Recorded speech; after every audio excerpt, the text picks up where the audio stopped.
मुंशी प्रेमचंद द्वारा लिखी कहानी मृतक भोज।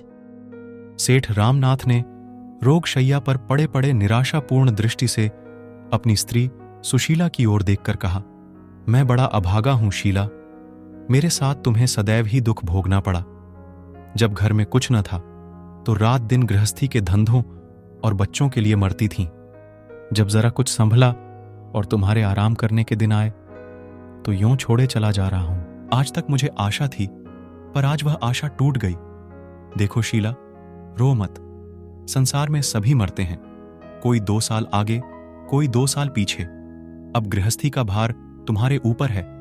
मैंने रुपये नहीं छोड़े, लेकिन जो कुछ है उससे तुम्हारा जीवन किसी तरह कट जाएगा। यह राजा क्यों रो रहा है? सुशीला ने आंसू पोंछकर कहा, जिद्दी हो गया है और क्या। आज सवेरे से रट लगाए हुए है कि मैं मोटर लूंगा। 50 रुपए कम में आएगी मोटर। सेठ जी को इधर कुछ दिनों से दोनों बालकों पर बहुत स्नेह हो गया था। बोले, तो मंगा दो ना एक।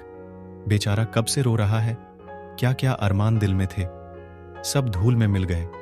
रानी के लिए विलायती गुड़िया भी मंगा दो। दूसरों के खिलौने देखकर तरसती रहती है। जिस धन को प्राणों से भी प्रिय समझा, वह अंत को डॉक्टरों ने खाया। बच्चे मुझे क्या याद करेंगे कि बाप था। अभागे बाप ने तो धन को लड़के लड़की से प्रिय समझा, कभी पैसे की चीज भी लाकर नहीं दी। अंतिम समय जब संसार की असारता कठोर सत्य बनकर आंखों के सामने खड़ी हो जाती है, तो जो कुछ न किया उसका खेद, और जो कुछ किया उस पर पश्चाताप मन को उदार और निष्कपट बना देता है। सुशीला ने राजा को बुलाया और उसे छाती से लगाकर रोने लगी। वह मातृस्नेह जो पति की कृपणता से भीतर ही भीतर तड़प कर रह जाता था, इस समय जैसे खौल उठा। लेकिन मोटर के लिए रुपये कहां थे? सेठ जी ने पूछा। मोटर लोगे बेटा? अपनी अम्मा से रुपये लेकर भैया के साथ चले जाओ, खूब अच्छी मोटर लाना। राजा ने माता के आंसू और पिता का यह स्नेह देखा तो उसका बालहट जैसे पिघल गया। बोला, अभी नहीं लूंगा। सेठ जी ने पूछा, क्यों? जब आप अच्छे हो जाएंगे तब लूंगा। सेठ जी फूट फूट कर रोने लगे। तीसरे दिन सेठ रामनाथ का देहांत हो गया। धनी के जीने से दुख बहुतों को होता है, सुख थोड़ों को। उनके मरने से दुख थोड़ों को होता है, सुख बहुतों को। महाब्राह्मणों की मंडली अलग सुखी है, पंडित जी अलग खुश हैं, और शायद बिरादरी के लोग भी प्रसन्न हैं, इसलिए कि एक बराबर का आदमी कम हुआ, दिल से एक कांटा दूर हुआ। और पट्टीदारों का तो पूछना ही क्या। अब वह पुरानी कसर निकालेंगे। हृदय को शीतल करने का ऐसा अवसर बहुत दिनों के बाद मिला है। आज 5वां दिन है। वह विशाल भवन सूना पड़ा है। लड़के न रोते हैं न हंसते हैं, मन मारे मां के पास बैठे हैं, और विधवा भविष्य की अपार चिंताओं के भार से दबी हुई निर्जीव सी पड़ी है। घर में जो रुपये बच रहे थे वे दाहक्रिया की भेंट हो गए, और अब भी सारे संस्कार बाकी पड़े हैं। भगवान, कैसे बेड़ा पार लगेगा? किसी ने द्वार पर आवाज दी। महारा ने आकर सेठ धनीराम के आने की सूचना दी। दोनों बालक बाहर दौड़े। सुशीला का मन भी एक क्षण के लिए हरा हो गया। सेठ धनीराम बिरादरी के सरपंच थे। अबला का क्षुब्ध हृदय सेठ जी की इस कृपा से पुलकित हो उठा। आखिर बिरादरी के मुखिया हैं, ये लोग अनाथों की खोज खबर न लें तो कौन ले? धन्य हैं ये पुण्यात्मा लोग जो मुसीबत में दीनों की रक्षा करते हैं। यह सोचती हुई सुशीला घूंघट निकाले बरोठे में आकर खड़ी हो गई। देखा तो धनीराम जी के अतिरिक्त और भी कई सज्जन खड़े हैं। धनीराम जी, भाई रामनाथ की अकाल मृत्यु से हम लोगों को जितना दुख हुआ है वह हमारा दिल ही जानता है। अभी उनकी उम्र ही क्या थी, लेकिन भगवान की इच्छा। अब तो हमारा यही धर्म है कि ईश्वर पर भरोसा रखें और आगे के लिए कोई राह निकालें। काम ऐसा करना चाहिए कि घर की आबरू भी बनी रहे और भाई जी की आत्मा संतुष्ट भी हो। कुबेरदास ने सुशीला को कनखियों से देखते हुए कहा, मर्यादा बड़ी चीज है, उसकी रक्षा करना हमारा धर्म है, लेकिन कमली के बाहर पांव निकालना भी तो उचित नहीं। कितने रुपए हैं तेरे पास? बहू, क्या कहा? कुछ नहीं। सुशीला, घर में रुपये कहाँ हैं सेठ जी? जो थोड़े बहुत थे वह बीमारी में उठ गए। धनीराम, तो यह नई समस्या खड़ी हुई। ऐसी दशा में हमें क्या करना चाहिए? कुबेरदास जी, कुबेरदास, जैसे हो, भोज तो कराना ही पड़ेगा। हां, अपनी सामर्थ्य देखकर काम करना चाहिए। मैं कर्ज लेने को न कहूंगा। हां, घर में जितने रुपयों का प्रबंध हो सके उसमें हमें कोई कसर न छोड़नी चाहिए। मृत जीव के साथ भी तो हमारा कुछ कर्तव्य है। अब तो वह फिर कभी ना आएगा। उससे सदैव के लिए नाता टूट रहा है। इसलिए सब कुछ हैसियत के मुताबिक होना चाहिए। ब्राह्मणों को तो भोज देना ही पड़ेगा, जिससे कि मर्यादा का निर्वाह हो। धनीराम, तो क्या तुम्हारे पास कुछ भी नहीं है बहू जी? 2-4 हजार भी नहीं? सुशीला, मैं आपसे सत्य कहती हूं, मेरे पास कुछ नहीं है। ऐसे समय झूठ बोलूंगी। धनीराम ने कुबेरदास की ओर अर्ध अविश्वास से देखकर कहा, तब तो यह मकान बेचना पड़ेगा। कुबेरदास, इसके सिवा और क्या हो सकता है? नाक काटना तो अच्छा नहीं। रामनाथ का कितना नाम था, बिरादरी के स्तंभ थे। यही इस समय एक उपाय है। 10,000 रुपये मेरे आते हैं। सूद बट्टा लगाकर कोई 15,000 रू मेरे हो जाएंगे। बाकी भोज में खर्च हो जाएगा।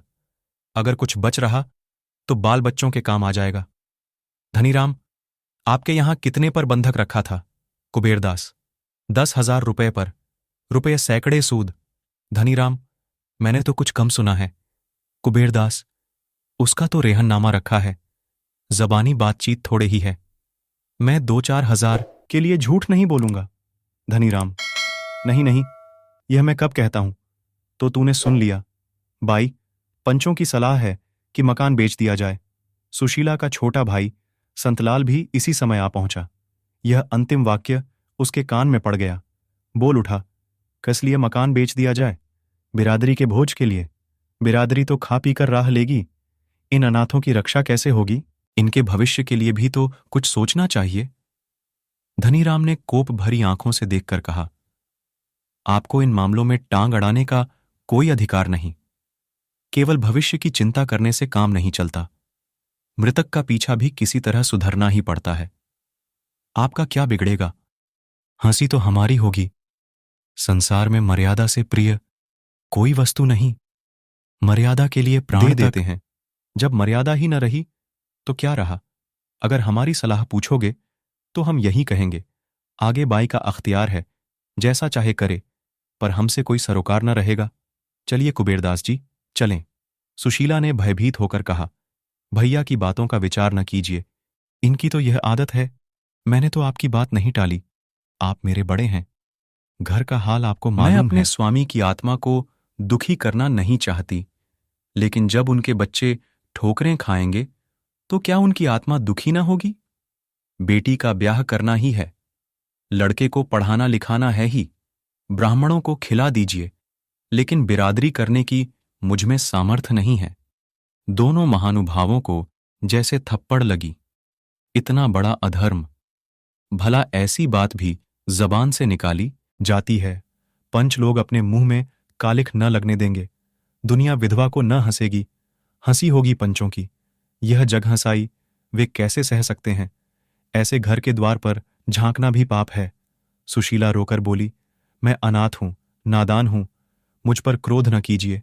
आप लोग ही मुझे छोड़ देंगे तो मेरा कैसे निर्वाह होगा? इतने में 2 महाशय और आबिराजे, एक बहुत मोटे और दूसरे बहुत दुबले। नाम भी गुणों के अनुसार ही भीमचंद और दुर्बलदास। धनीराम ने संक्षेप में यह परिस्थिति उन्हें समझा दी। दुर्बलदास ने सहृदयता से कहा, तो ऐसा क्यों नहीं करते कि हम लोग मिलकर कुछ रुपये दे दें? जब इसका लड़का सयाना हो जाएगा तो रुपये मिल ही जाएंगे। अगर न भी मिले तो एक मित्र के लिए कुछ बल खा जाना कोई बड़ी बात नहीं। संतलाल ने प्रसन्न होकर कहा, इतनी दया आप करेंगे तो क्या पूछना? कुबेरदास त्योरी चढ़ाकर बोले, तुम तो बेसिर पैर की बातें करने लगे दुर्बलदास जी। इस बखत के बाजार में किसके पास फालतू रुपए रखे हुए हैं? भीमचंद, सो तो ठीक है, बाजार की ऐसी मंदी तो कभी देखी नहीं, पर निबाह तो करना चाहिए। कुबेरदास अकड़ गए। वह सुशीला के मकान पर दांत लगाए हुए थे। ऐसी बातों से उनके स्वार्थ में बाधा पड़ती थी। वह अपने रुपये अब वसूल करके छोड़ेंगे। भीमचंद ने उन्हें किसी तरह सचेत किया, लेकिन भोज तो देना ही पड़ेगा। उस कर्तव्य का पालन न करना समाज की नाक काटना है। सुशीला ने दुर्बलदास में सहृदयता का आभास देखा। उनकी ओर दीन नेत्रों से देखकर बोली, मैं आप लोगों से बाहर थोड़े ही हूं। आप लोग मालिक हैं, जैसा उचित समझें वैसा करें। दुर्बलदास, तेरे पास कुछ थोड़े बहुत गहने तो होंगे? बाई, हां गहने हैं। आधे तो बीमारी में बिक गए, आधे बचे हैं। सुशीला ने सारे गहने लाकर पंचों के सामने रख दिए। पर यह तो मुश्किल से 3,000 में उठेंगे। दुर्बलदास ने पोटली को हाथ में तौलकर कहा, 3,000 को कैसे जाएंगे? मैं 3,500 दिला दूंगा। भीमचंद ने फिर पोटली को तौलकर कहा, मेरी बोली 4,000 की है। कुबेरदास को मकान की बिक्री का प्रश्न छेड़ने का अवसर फिर मिला। 4,000 ही में क्या हुआ जाता है? बिरादरी का भोज है या दोष मिटाना है? बिरादरी में कम से कम 10,000 का खर्चा है। मकान तो निकालना ही पड़ेगा। संतलाल ने ओंठ चबाकर कहा, मैं कहता हूं, आप लोग क्या इतने निर्दयी हैं? आप लोगों को अनाथ बालकों पर भी दया नहीं आती? क्या उन्हें रास्ते का भिखारी बनाकर छोड़ेंगे? लेकिन संतलाल की फरियाद पर किसी ने ध्यान न दिया। मकान की बातचीत अब नहीं टाली जा सकती थी। बाजार मंदा है, 30,000 से बेसी नहीं मिल सकते। 15,000 तो कुबेरदास के हैं, 5,000 बचेंगे। 4,000 गहनों से आ जाएंगे। इस तरह 9,000 में बड़ी किफायत से ब्रह्मभोज और बिरादरी भोज दोनों निपटा दिए जाएंगे। सुशीला ने दोनों बालकों को सामने करके करबद्ध होकर कहा, पंचो, मेरे बच्चों का मुंह देखिए। मेरे घर में जो कुछ है वह आप सब ले लीजिए, लेकिन मकान छोड़ दीजिए। मुझे कहीं ठिकाना न मिलेगा। मैं आपके पैरों पड़ती हूं, मकान इस समय न बेचें। इस मूर्खता का क्या जवाब दिया जाए? पंच लोग तो खुद चाहते थे कि मकान न बेचना पड़े। उन्हें अनाथों से कोई दुश्मनी नहीं थी, किंतु बिरादरी का भोज और किस तरह किया जाए? अगर विधवा कम से कम 5,000 रू का जुगाड़ और कर दे तो मकान बच सकता है, पर वह ऐसा नहीं कर सकती, तो मकान बेचने के सिवा और कोई उपाय नहीं। कुबेर ने अंत में कहा, देख भाई, बाजार की दशा इस समय खराब है। रुपये किसी से उधार नहीं मिल सकते। बाल बच्चों के भाग में लिखा होगा तो भगवान और किसी हीले से देगा। हीले रोजी, बहाने मौत। बाल बच्चों की चिंता मत कर। भगवान जिसको जन्म देते हैं उसकी जीविका की जुगत पहले ही से कर देते हैं। हम तुझे समझाकर हार गए। अगर तू अब भी अपना हठ न छोड़ेगी तो हम बात भी न पूछेंगे। फिर यहां तेरा रहना मुश्किल हो जाएगा। शहर वाले तेरे पीछे पड़ जाएंगे। विधवा सुशीला अब और क्या करती? पंचों से लड़कर वह कैसे रह सकती थी? पानी में रहकर मगर से कौन बैर कर सकता है? घर में जाने के लिए उठी, पर वहीं मूर्छित होकर गिर पड़ी। अभी तक आशा संभाले हुई थी। बच्चों के पालन पोषण में सेठ रामनाथ के मित्रों का भूल सकती थी। उनके घर पर पूरा अधिकार था। मित्रों का अधिकार ना हो तो किसका हो? स्त्री कौन होती है? जब वह इतनी मोटी सी बात नहीं समझती कि बिरादरी करना और धूमधाम से दिल खोलकर करना लाजिमी बात है, तो उससे और कुछ कहना व्यर्थ है। गहने कौन खरीदे? भीमचंद 4,000 दाम लगा चुके थे, लेकिन अब उन्हें मालूम हुआ कि उनसे भूल हुई थी। दुर्बलदास ने 3,000 लगाए थे, इसलिए सौदा इन्हीं के हाथ हुआ। इस बात पर दुर्बलदास और भीमचंद में तकरार भी हो गई, लेकिन भीमचंद को मुंह की खानी पड़ी। न्याय दुर्बल के पक्ष में था। धनीराम ने कटाक्ष किया, देखो दुर्बलदास, माल तो ले जाते हो, पर 3,000 से बेसी का है। मैं नीति की हत्या न होने दूंगा। कुबेरदास बोले, अजी, तो घर में ही तो है, कहीं बाहर तो नहीं गया? एक दिन मित्रों की दावत हो जाएगी। इस पर चारों महानुभाव हंसे। इस काम से फुर्सत पाकर अब मकान का प्रश्न उठा। कुबेरदास 30,000 देने पर तैयार थे, पर कानूनी कार्रवाई किए बिना संदेह की गुंजाइश थी। यह गुंजाइश क्यों कर रखी जाए? एक दलाल बुलाया गया। नाटा सा आदमी था, पोपला मुंह, कोई 50 की अवस्था। नाम था चोखेलाल। कुबेरदास ने कहा, चोखेलाल जी से हमारी 30 साल की दोस्ती है। आदमी क्या रत्न है? भीमचंद, देखो चोखेलाल, हमें यह मकान बेचना है। इसके लिए कोई अच्छा ग्राहक लाओ, तुम्हारी दलाली पक्की।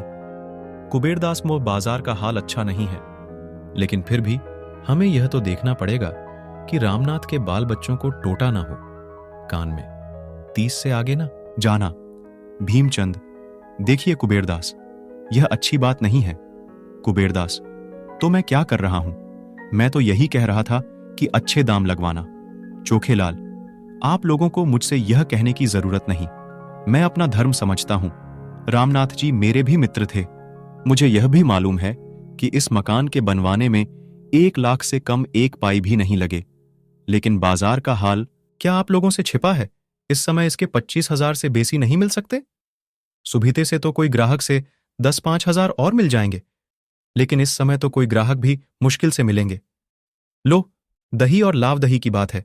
धनीराम, 25,000 रू तो बहुत कम है भाई, और न सही 30,000 रू तो करा दो। चोखेलाल, 30?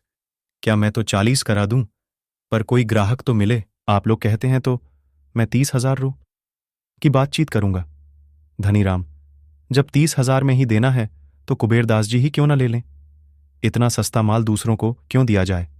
कुबेरदास, आप सब लोगों की राय हो तो ऐसा ही कर लिया जाए। धनीराम ने हाँ हाँ कहकर हामी भरी। भीमचंद मन में ऐंठ कर रह गए। यह सौदा भी पक्का हो गया। आज ही वकील ने बैनामा लिखा। तुरंत रजिस्ट्री भी हो गई। सुशीला के सामने बैनामा लाया गया तो उसने एक ठंडी सांस ली और सजल नेत्रों से उस पर हस्ताक्षर कर दिए। अब उसे उसके सिवा और कहीं शरण नहीं है। बेवफा मित्र की भांति यह घर भी सुख के दिनों में साथ देकर दुख के दिनों में उसका साथ छोड़ रहा है।